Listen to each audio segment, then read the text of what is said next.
Hello အားလုံးပဲမင်္ဂလာပါ One Word Program ကနေပြီးတော့ပြန်လည်ကြိုဆိုလိုက်ပါရနော်ဒီကနေ့ကျွန်မအားလုံးနဲ့အတူတူဆင်ခြင်ခြင်းနဲ့ကျမ်းပိုက်လေးတစ်ခုရှိပါတယ်ဒီကျမ်းစာလေးကတော့ယောနာဝတ္ထုအကြောင်းဖြစ်ပါတယ်ဒီယောနာဝတ္ထုအကြောင်းကိုမပြောခင်မှာကျွန်မတို့ယုံကြည်သူတွေဆိုလို့ရှိရင်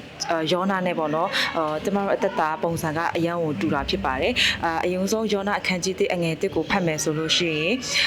အမိတဲဤသားယောနာတို့ရောက်လာတော့ထာဝရဘုရားဤနှုတ်ကပတ်တော်ဟူမူကားဆိုပြီးတော့အစပြုထားတာဖြစ်ပါတယ်ဒီကျမ်းပိုက်ကိုဖတ်ခြင်းအားဖြင့်ယောနာကဘုရားရှင်နဲ့အတူတူယဉ်ကျေးကျွမ်းဝင်စွာတွာလာတဲ့သူဖြစ်တယ်ဆိုတော့ကျမတို့ထင်ထင်ရှားရှားပေါ့နော်သိနိုင်တယ်ကျမတို့ယုံကြည်သူတွေလည်းဘုရားရှင်နဲ့ယဉ်ကျေးစွာတွာလာတဲ့အခါမှာဘုရားသခင်ကကျမတို့ကိုစကားပြောလာတာဖြစ်ပါတယ်ကျမတို့ကိုအဲ့လိုစကားပြောတဲ့အခါမှာကျမတို့ရဲ့ဆန္ဒနဲ့ပေါ့နော်ကိုက်နေတဲ့အရာကျမတို့သဘောနဲ့အဲ့လိုကျမတို့ရဲ့သဘောနဲ့ကိုက်နေတဲ့အရာဆိုလို့ရှိရင်ကျမတို့ကနားထောင်ကြတယ်ဒါပေမဲ့ယောနာကဲတော့ပေါ့နော်ကိုရဲ့ဆန္ဒနဲ့ဆန့်ကျင်ဘက်ဖြစ်တဲ့အရာကိုဘုရားသခင်ကလှုပ်ဆောင်မှုအတွက်ခိုင်းတဲ့အတန်ကိုကျမတို့ကြားပြီဆိုလို့ရှိရင်ပေါ့နော်ကျမတို့လည်းတွန်းဆုပ်မိတတ်ကြတယ်ပေါ့နော်ကျမကိုယ်တိုင်မှစတကယ်လားစသဖြင့်ပေါ့နော်တွန်းဆုပ်မိတတ်ကြတယ်ယောနာလည်းအဲ့ဒါလိုပါပဲသူဘုရားသခင်ကသူ့ကိုနိနဝေမြို့ကိုတွားခိုင်းတဲ့အချိန်မှာသူကနိနဝေမြို့ကဒုစရိုက်နဲ့ပြေးဝနေတဲ့မြို့ဖြစ်တဲ့အတွက်သူကဒီဘုရားပြောခိုင်းတဲ့အရာကိုသူမပြောချင်ဘူးပေါ့နော်အဲ့ဒီလိုပဲကျမတို့လည်းဒီလူတွေပေါ့နော်ဒီလူသားတွေတခြားသူတစ်ပါးကိုပေါ့နော်ကြည့်တဲ့အခါမှာဘုရားသခင်ရဲ့ခိုင်းတဲ့အရာကိုကျမတို့ကမလုပ်ချင်ကြဘူးပေါ့နော်ကျမတို့ကနည်းနည်းထွက်ပြေးကြတယ်ပေါ့နော်ယောနာလိုမျိုးယောနာလည်းဘုရားသခင်သွားခိုင်းတဲ့နိနဝေမြို့ကိုမသွားဘဲနဲ့တာရှုမြို့ကိုသွားတဲ့သင်္ဘောကိုလိုက်သွားတယ်အဲ့ဒီအခါမှာကျမတို့ရဲ့ဘုရားသခင်ရဲ့စကားကိုနားမထောင်ဘဲနဲ့ထွက်သွားတဲ့အခါမှာလည်းဘုရားသခင်ကကျမတို့ကိုသူ့ထံကိုပြန်လာဖို့အတွက်သူ့စကားကိုနားထောင်ဖို့အတွက်ကျမတို့ကိုပြန်ဆွဲခေါ်တယ်ပေါ့နော်ယောနာဝတ္ထုထဲမှာဆိုလို့ရှိရင်သူပင်လယ်ကိုသွားတဲ့အခါမှာတင်မောစီရဲ့အခါမှာပင်လယ်မုန်တိုင်းတွေကိုဘုရားသခင်ကဖြစ်စေရပေါ့နော်အဲ့ချိန်မှာတင်မောပေါ်ကလူတွေနဲ့အတူတူစာရေးတိုင်ချတဲ့အခါမှာယောနာကိုစာရေးတိုင်ကျသွားတယ်ပေါ့နော်ယောနာကလည်းသူကိုယ်ကွယ်တဲ့ဘုရားကကုန်းတဲ့မြေကိုဖန်ဆင်းတဲ့ထာဝရဘုရားရှင်ဖြစ်တယ်ဆိုတော့ကိုပြောတဲ့အခါမှာကျန်တဲ့သူတွေကလည်းကြောက်ရွံ့တုန်လှုပ်သွားကြတယ်ပေါ့နော်ယောနာကလည်းသူတို့ကိုပြောတယ်သူကဘုရားရဲ့စကားကိုနားမထောင်ဘဲနဲ့ဒ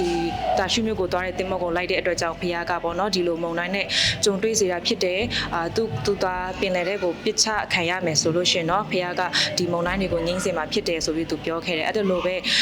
ကျမတို့မှလည်းဘုရားသခင်ရဲ့စကားကိုကြားရတာနဲ့ကိုမလုပ်ချင်တဲ့အရာဖြစ်တဲ့အခါမှာအဲ့လိုညင်းပယ်တတ်ကြတယ်ပေါ့เนาะဒါပေမဲ့အဲ့လိုလမ်းလွဲတဲ့အခါမှာဘုရားသခင်ကသူ့ရဲ့အလိုတော်နဲ့အညီဖြစ်ဖို့ကျမတို့ကိုပြန်ဆွဲခေါ်တယ်အဲ့လိုဆွဲခေါ်တဲ့အခါမှာလည်းဒီတိုင်းလွတ်ထားလိုက်တာမဟုတ်ဘဲနဲ့ယောနာဆိုလို့ရှိရင်သူပင်လယ်တဲ့ပစ်ချခံရတဲ့အချိန်မှာဘုရားသခင်ခန့်ထားတဲ့ငါကအစင်သစ်ပေါ့နော်သူ့ကိုဝါမျိုးခဲ့တာဖြစ်တယ်အခန်းကြီး1အငယ်19ထဲမှာဆိုရင်ယောနာကိုမျိုးစေခြင်းကငါးကြီးကိုထာဝရဘုရားခန့်ထားတော်မူသည်နဲ့အနီးယောနာသည်ငါဤဝန်ထဲ၌3ရက်ပတ်လုံးနေရ၏ကျမတို့ကိုဘုရားသခင်ကသူ့ရဲ့အလိုတော်နဲ့နေတဲ့လမ်းတော်တွေကိုကျမတို့ကိုပြန်ဆွဲခေါ်တဲ့အခါမှာလည်းကျမတို့နောင်တရဖို့အတွက်ကိုရရှိရဲ့အလိုတော်ကိုညှင်းပယ်မိတဲ့အခါမှာနောင်တရတော့စိတ်နဲ့ဘုရားရှင်ကိုပြန်လာဖို့အတွက်ဘုရားကကျမတို့ကိုအခွင့်အရေးပြန်ပေးတယ်အချိန်ပြန်ပေးတဲ့ဘုရားရှင်လည်းဖြစ်ပါတယ်အဲ့ဒီချိန်မှာယောနာကလည်းငါးကြီးပိုက်ထဲမှာနေရတဲ့3ရက်တာပတ်လုံးမှာလည်းနောင်တရတော့စိတ်နဲ့ပေါ့နော်ကိုရရှင်ကိုပြန်တောင်းပန်ခဲ့တယ်ပြန်ဆုတောင်းခဲ့တယ်နောင်တရခဲ့တယ်ပေါ့နော်အဲ့ဒီလိုပဲကျမတို့လည်းလူသားဖြစ်တဲ့အတွက်ကိုမလုပ်ချင်တဲ့အရာဖြစ်တဲ့အခါမှာနားမထောင်တတ်ကြပါဘူးအဲ့လိုဖြစ်တဲ့အခါမှာဘုရားကအခွင့်အရေးပြန်ပေးတဲ့အခါမှာကျမတို့တကယ်ပဲနာခံတဲ့စိတ်နဲ့ပေါ့နော်ကိုရောကျမမာသွားခဲ့ပါတယ်ကျမဒီအရာကိုကျမနားမထောင်ခဲ့ဘူးဒါမှမဟုတ်ရင်လည်းကျမမသိချအောင်ဆောင်ခဲ့တယ်ကိုလိုခွင့်လို့ပေးပါကျမအခုချိန်ကနေစပြီးတော့ကိုရဲ့အလိုဆန္ဒမဟုတ်ခဲ့ရင်တော့မှကိုရောရဲ့အလိုတော်ဖြစ်တဲ့အတွက်ကိုရဲ့အလိုတော်ကိုဒါကျမနားထောင်ပါမယ်စသဖြင့်ကျမတို့ဘုရားရှင်စီကိုပြန်လည်တိုးဝင်မှုအတွက်ဖြစ်ပါတယ်ပြီးတော့ကျမတို့ဆက်ပြီးတော့ဖတ်တဲ့အခါမှာသူနောက်နေ့ကျရင်ယောနာကိုငါကပြန်ပြီးတော့အန်ထုတ်ခဲ့တာဖြစ်တယ်အဲ့ဒီချိန်မှာဖခင်ကနောက်တစ်ခေါက်စကားပြန်ပြောခဲ့တာဖြစ်ပါတယ်အဲ့ဒီလိုပဲဘုရားရှင်ကလည်းကျမတို့သူစကားနားမထောင်တဲ့အခါမှာဒီတိုင်းနားမထောင်ဘူးဆိုပြီးမပစ်ထားဘဲနဲ့နောက်တစ်ခေါက်ကျမတို့ကိုပြန်စကားပြောတဲ့ဘုရားရှင်ဖြစ်ပါတယ်အဲ့လိုချိန်မှာလည်းယောနာကလည်းနာခံမှုရှိလျက်နိနဝေမြို့ကိုတွားခဲ့တယ်အဲ့ချိန်မှာဘုရားရှင်ပြောခိုင်းတဲ့အတိုင်းပဲပေါ့နော်နိနဝေမြို့ထဲကိုတွားပြီးတော့ဘုရားရှင်ပြောခိုင်းတဲ့သတင်းစကားကိုသူပြောကြားခဲ့တယ်ပြီးတဲ့အခါမှာကျမတို့ အခန်းကြီးလေးပေါ့နော်အထဲမှာဖတ်နေဆိုလို့ရှိရင်ကျက်စုပင်အကြောင်းလဲတွေ့ရတာဖြစ်တယ်ကျက်စုပင်ဆိုလို့ရှိရင်ယောနာကသူပြုစုထားတာလည်းမဟုတ်ဘူးဘုရားသခင်ကဘုရားသခင်ဖန်ဆင်းထားတဲ့ကျက်စုပင်ဖြစ်တယ်သူကဒီကျက်စုပင်ရဲ့အောက်မှာနေတဲ့အခါမှာအရေးရတဲ့နေလို့ကောင်းတဲ့အတွက်သူဝမ်းမြောက်အလွန်ဝမ်းမြောက်ဝမ်းသာဖြစ်တယ်ပေါ့နော်ဒါပေမဲ့နောက်နေ့ရောက်တဲ့အခါမှာအဲ့ဒီကျက်စုပင်ကဘုရားခန့်ထားတဲ့ပိုးကောင်ကိုက်ခံရပြီးတော့ကျက်စုပင်ကညှိုးနှမ်းပျက်စီးသွားတယ်ဒီအချိန်မှာယောနာကဘုရားကိုပြောခဲ့တယ်ဒီကျက်စုပင်ကဘာလို့ဒီလိုညှိုးနှမ်းသွားတာလဲပျက်စီးသွားတာလဲစသဖြင့်နှစ်မျိုးတဲ့အကြောင်းကိုဘုရားသခင်ကိုသူစောရကတက်ခဲ့တယ်အဲ့ဒီအချိန်မှာဘုရားသခင်ကလည်းပြောခဲ့တယ်ပေါ့နော်ကိုပြုစုထားတဲ့အရာကိုပြိုးထောင်ထားတဲ့ဟာမဟုတ်တဲ့ကိုဖန်ဆင်းထားတာလည်းမဟုတ်တဲ့ဒီကျက်စုပင်တော်မှမင်းကနှစ်မျိုးတယ်ဆိုလို့ရှိရင်ငါကရောငါရဲ့လက်နဲ့ကိုယ်တိုင်ဖန်ဆင်းထားတဲ့ဒီလူသားတွေဒီလူအများကြီးရှိတဲ့ဒီမြို့ကြီးတစ်ခုလုံးကိုငါကရောတန်မိုးမထားရဘူးလားဆိုပြီးတော့ဘုရားရှင်ကပြန်စကားပြောခဲ့တာဖြစ်တယ်ပြန်ပြီးတော့စကားပြောခဲ့တာဖြစ်တယ်အခါမှာကျမတို့ရဲ့အသက်တာမှာလည်းပေါ့နော်သခင်ယေရှုပြောခဲ့တဲ့အရေးကြီးဆုံးအချက်ကတော့ဘုရားသခင်ဒီချစ်ချင်းမေတ္တာဖြစ်တယ်ကိုနဲ့ဆက်ဆိုင်တဲ့သူကို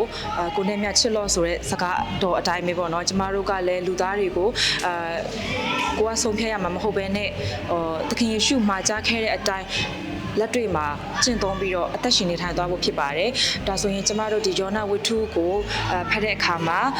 ဆင်ခြင်ရမယ့်အချက်ကလေးတွေကတော့နံပါတ်1ဘုရားအတန်တော်ကြားလာရတဲ့အခါမှာကိုယ့်ရဲ့အလိုတော်နဲ့မညီဘူးကိုလှုပ်ချင်တဲ့အရာမဟုတ်ခဲ့ဘူးဆိုရင်တော့မှနာခံတတ်တဲ့နှလုံးသားရှိတဲ့သူတွေဖြစ်ကြဖို့ပေါ့နော်ပြောချင်ပါတယ်ပြီးတဲ့အခါမှာအကယ်၍များအဲ့လိုနားမထောင်မိဘူးမျက်မှောက်တော်တွေကနေထွက်ခွာမိပြီဆိုရင်လည်းဘုရားသခင်ကပြစ်ထားတာမဟုတ်ဘူးအခွင့်အရေးပေးတဲ့ဘုရားရှင်ဖြစ်တဲ့အဲ့ချိန်မှာဘုရားရဲ့မျက်မှောက်တော်တွေကိုပြန်လဲတိုးဝင်တက်တဲ့သူတွေဖြစ်ဖို့အရန်ရည်ကြီးတာဖြစ်တယ်ပြီးရခါမှာနောက်ဆုံးချက်အနေနဲ့ကတော့ဘုရားသခင်ဒီချစ်ချင်းမေတ္တာဆိုတဲ့အတိုင်းပဲဘုရားဖန်ဆင်းထားတဲ့လူသားတွေကကျမတို့အားလုံးကဘုရားသခင်ဖန်ဆင်းထားတဲ့လူသားတွေဖြစ်တဲ့အတွက်